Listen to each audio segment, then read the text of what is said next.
Hello, today I'm gonna talk about my projects that I accomplished for the Extension Center of University of Nebraska-Lincoln Irrigation.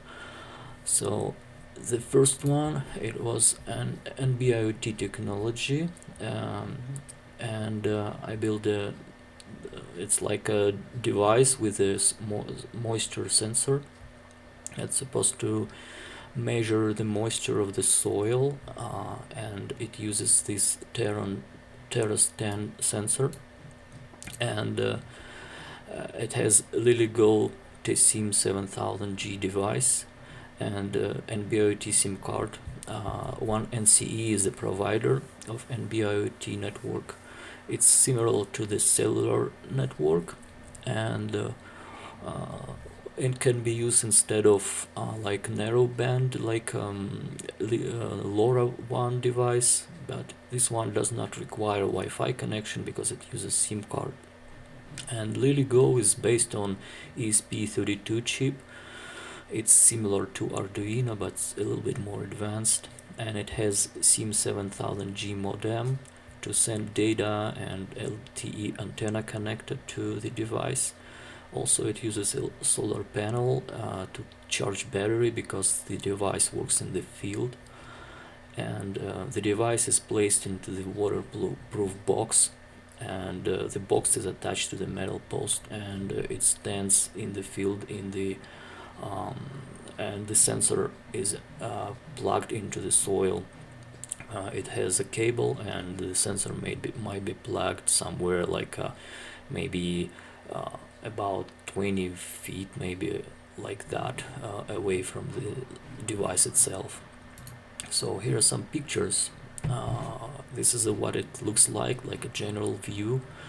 This is the metal post and the waterproof box, and behind here is a back view, like to see solar panel.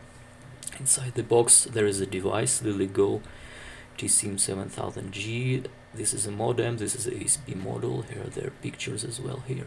And you see here is a SIM card. There is a solar panel connected. This red wire recharges the battery. The battery is not visible here, is behind the sensor itself, the device itself. So ESP32 model. This is the model which is similar to Arduino. It can be programmed in Arduino IDE, so it's pretty easy to program. Just C++ like language. And here on this picture we see the SIM card plugged into the socket and the modem next to it. There is a modem here. It sends data to our server, and the data gets to the database and then can be represented. So here's like a algorithm how it works. So every 30 minutes it takes the measurement of the soil moisture, and in the device there is an algorithm. It kind of converts this data to JSON, and also it takes measurement of the battery charge, network signal, and solar panel voltage, and all the data as a JSON being sent to our server. LilyGo sends data to the server, and on the server we have a backend app which stores the data to the database, and the data will be accessible through the website or a special app that our developers created.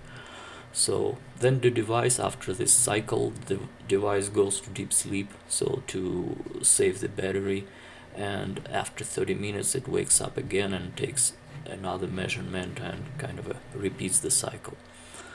So it's adjustable. It can be 1 hour or different timing here. So let's go next. Here's where I put my my source code. So the program for LilyGo itself is available on. I created a special USB drive that we use in the lab, and all the programs, all the files are stored there. There is a special directory like NB-IoT, and the program is there. Also, it's available on GitHub. We can go and check there real quick. So here I think this one, yeah, I hope it's visible. I'm gonna check real quick. Should be, yeah. So here is the LilyGo MQTT. The device uses MQTT like protocol. It's like a very lightweighted and efficient protocol to communicate from like Internet of Things devices, like machine to machine, like that. So here we have time to sleep 1800 seconds. This is half an hour. And we're using library like for GSM, PubSub client. It's to maintain MQTT actually. So here is our server topic and our APN of our provider, one NCE. So what is interesting here? Let's go right to the main function. Here is setup. The modem establishes the connection. So here we set up our timer to wake up. So here we establish connection with our NB-IoT network. And what else interesting here? This one, LTE, is a little bit it's newer version of the network, and Cat-M as well. So it's like a successor maybe of NB-IoT. It's like a more performant thing.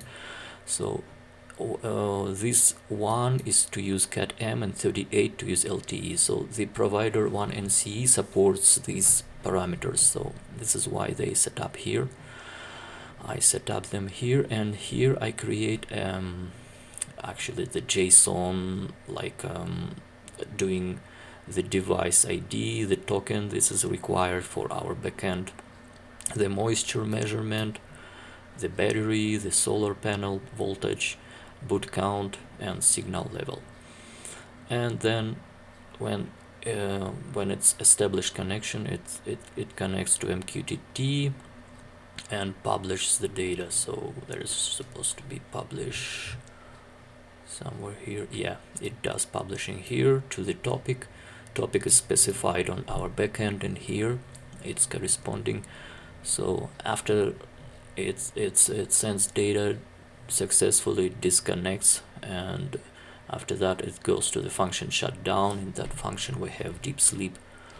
Our deep sleep, not a little bit not used to search through GitHub. Here we have shutdown. Yeah, it goes to deep sleep. So here we go. This is the function for LilyGo for this project. So let's go back here. So this is the first project. It's already tested, and we already installed many of these sensors to people, and they are already working and sending data to our server. So there is the next project which I actually adjusted. We have the previous project. It's like a canopy cam. It's a program on Raspberry Pi which takes pictures of canopies and analyze them. There is the AI model which analyzes them and then sends the text data. But we used like LoRa system, and we needed like a central point where the data should be sent and then sent to our server, and we decided to replace this element with NB-IoT device. So I used the same LilyGo. It just has a little bit different program on it. And also we're using GPS data because LilyGo is capable to do GPS kind of to get GPS signal as well, and send GPS like coordinates, latitude, longitude. So I'm getting GPS data on LilyGo. Previously it was it was achieved by taking GPS data on Raspberry Pi and special module, but now we're using LilyGo for both functions, and we don't need that little module with GPS antenna for Raspberry Pi anymore. So it replaced with LilyGo, and LoRaWAN model also replaced with LilyGo. So we use one device LilyGo instead of that two devices. And also here's a waterproof box, solar panel. This is what it looks like. This is the picture without the box. Here we have camera, Raspberry Pi.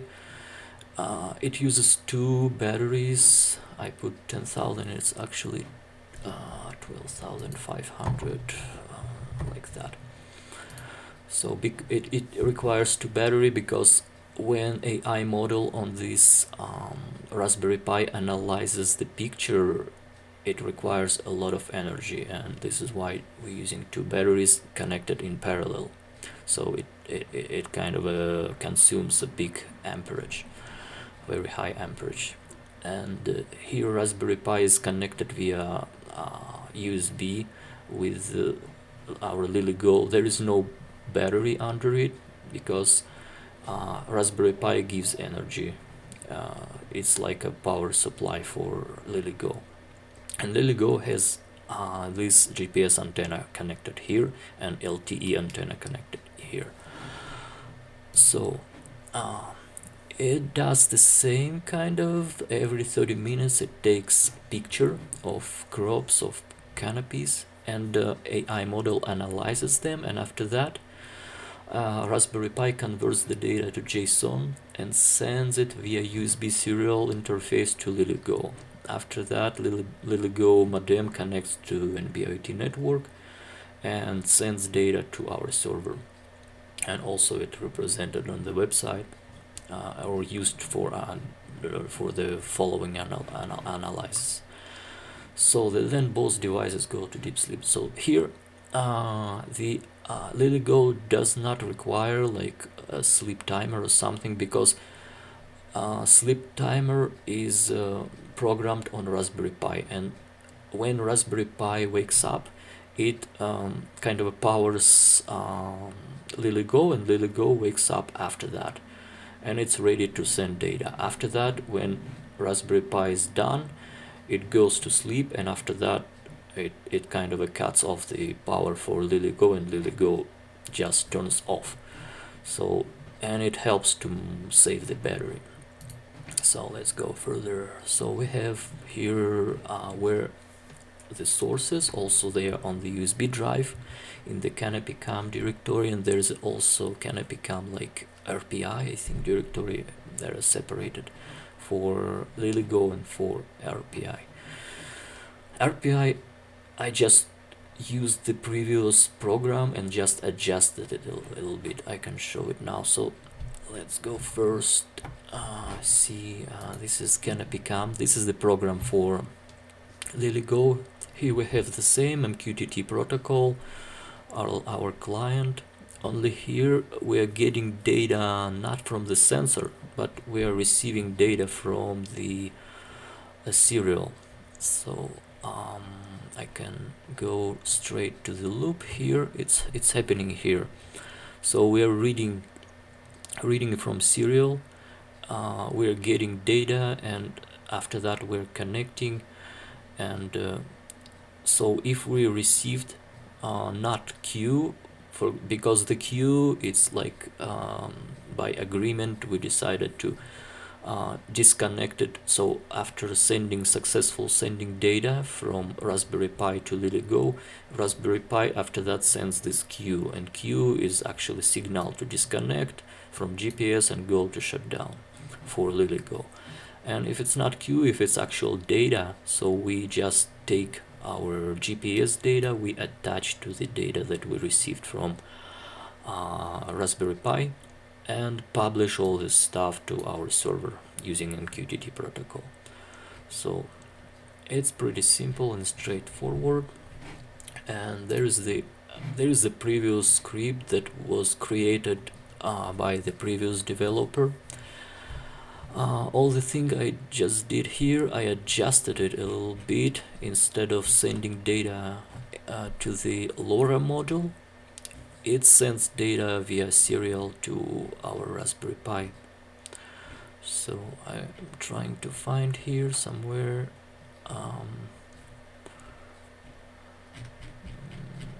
It's a pretty big script.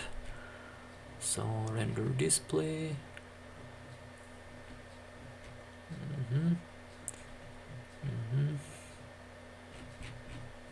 So USB, it's not USB. Dev slash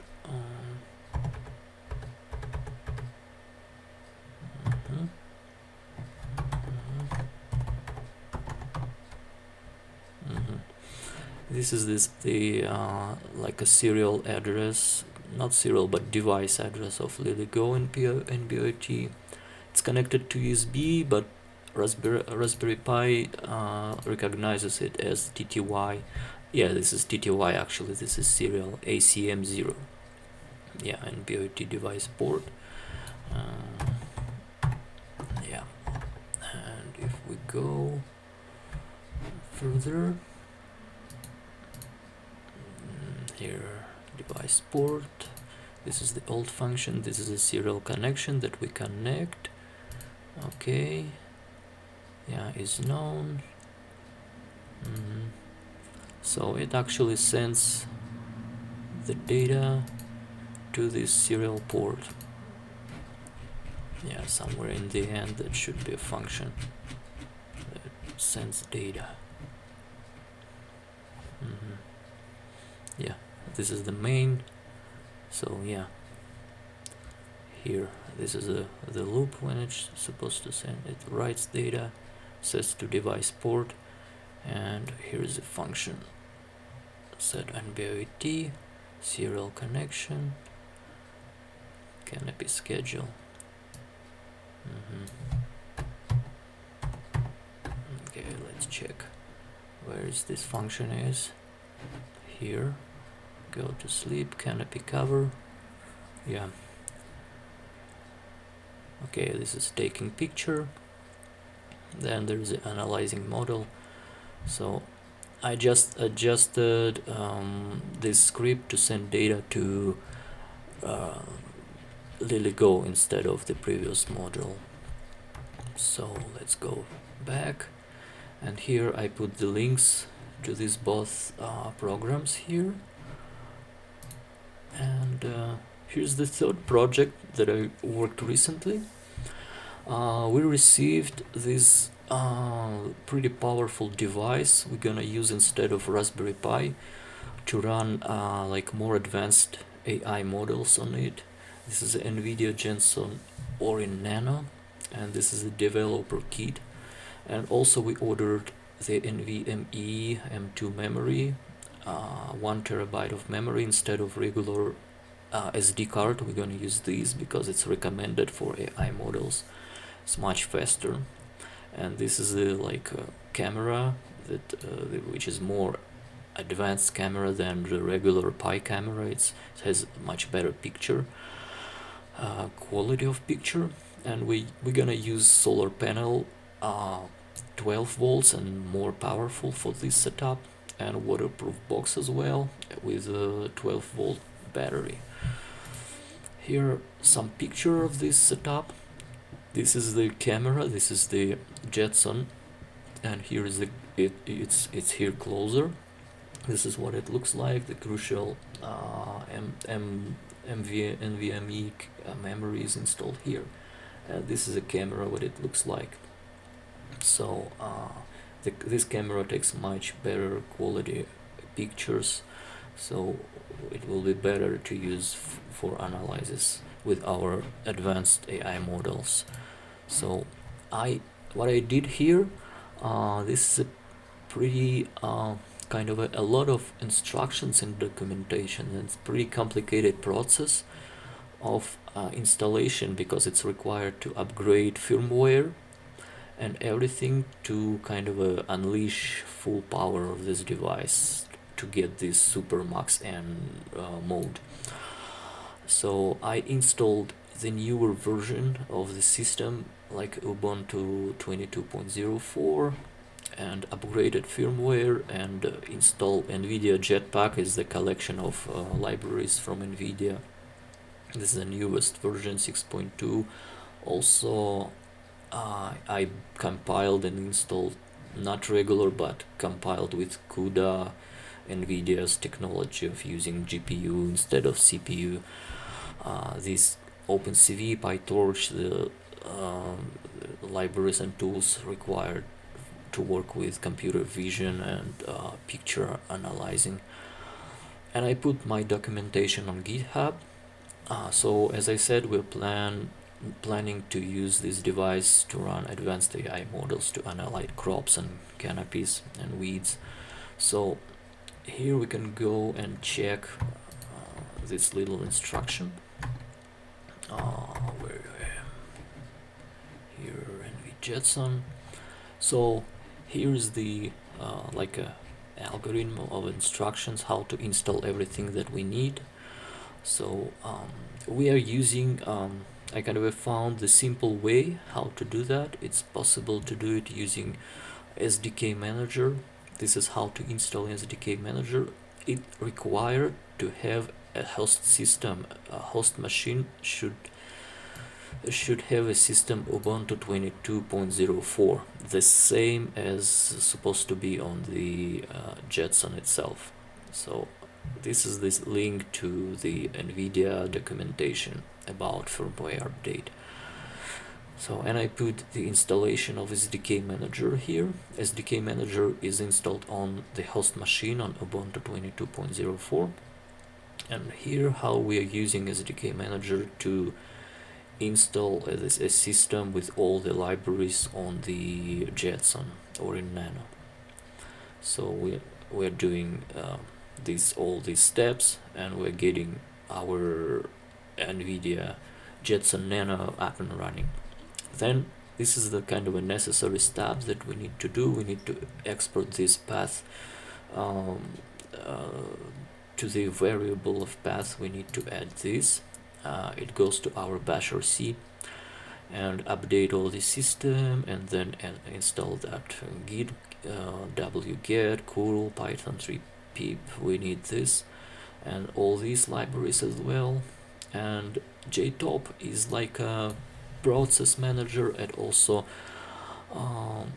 like little utility that helps to get a lot of information about Jetson. So it's like instead of, because NVIDIA SMI is not supported, it doesn't work on Jetson because GPU works directly with memory here, and NVIDIA SMI cannot work like that. So it has its own JTOP, like top, HTOP, BTOP. Here we have JTOP.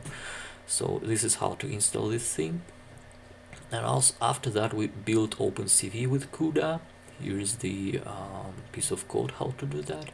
And PyTorch and Torch Vision with CUDA, we installing that using pip. And this is the little thing how to test CSI. It's connected via special connector, a special socket that we have on the board of Jetson. There are two of these sockets, like here. Maybe they're visible in this picture. Yeah, here there are these two, and one of them already connected, like here, and the second one. So it's possible to connect two cameras here. So this is a test of these CSI cameras. We are doing, we are checking with our Jetson. So no, we're going to our input config, and we do configuration for our IMX 477, or if we're using old camera 219. Like it works with the Pi camera version 2.2.1. So then we're checking if our device is present, and trying to get a video like online, like in real time, and then doing some other tests like installing this CSI camera GitHub thing, and installing some other libraries, and checking simple camera and simple face detection. After that, installation successful, this thing should work. This one is optional. Sometimes we use WireGuard to kind of if we don't know IP, this thing helps to using a VPN connect to the device. So that's it with this project. Where is my okay, this one is done. So okay, here I put the link to my GitHub, and this is it. Also, I'm going to add this video that I'm recording to this presentation. I kind of put the link here and upload it to YouTube. Okay, thank you very much, and that's